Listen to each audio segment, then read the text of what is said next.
చెన్నై అలాగే హైదరాబాద్ జట్ల మధ్య జరిగిన మ్యాచ్‌లో హైదరాబాద్ జట్టు మంచి విజయాన్ని సాధించింది. అయితే మ్యాచ్ పూర్తయిపోయిన తర్వాత ధోని మైదానంలోకి రావడంతో కొన్ని వింత సంఘటనలు చోటు చేసుకున్నాయి. అసలు ఆ సంఘటనలు ఎందుకు చోటు చేసుకున్నాయి? ఏంటి అనే విషయాన్ని ఇప్పుడు మనం తెలుసుకుందాం.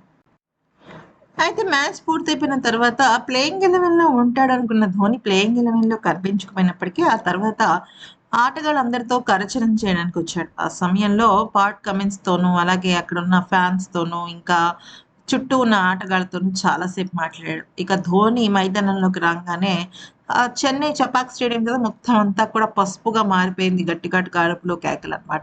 ఈలోపు ధోని ఇషాన్ కిషన్ దగ్గరికి వచ్చి చాలా ఆత్మీయ ఆలింగనం చేసుకున్నాడు. ఎందుకనంటే ధోనికి, అలాగే ఇషాన్ కిషన్‌కి మధ్య మంచి సత్సంబంధాలున్నాయి. ఒక బ్రదర్‌లానే ట్రీట్ చేస్తాడు. అయితే ఈ నేపథ్యంలో ఏం జరిగింది అంటే మామూలుగా ధోని అట్లా వెళ్ళిపోతున్నాడు. అందరికి షేక్ హ్యాండ్ ఇచ్చుకుంటూ సడెన్‌గా ముందుకు వెళ్ళిన ఇషాన్ కిషన్ వెనక్కి తిరిగి వచ్చి నేరుగా ధోని కాళ్ళ మీద పడిపోయాడు. పడిపోయి ఇంకా నమస్కారం చేసేసరికి ధోని ఎమోషన్ అయ్యాడు. అయితే తను నాకు ఎప్పటికైనా ఒక గురువుతో సమానం అంటూ చెప్పడం జరిగింది.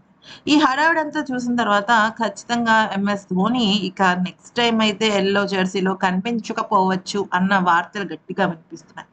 ఈ వీడియో గనుక నచ్చితే లైక్ చేసి సబ్స్క్రైబ్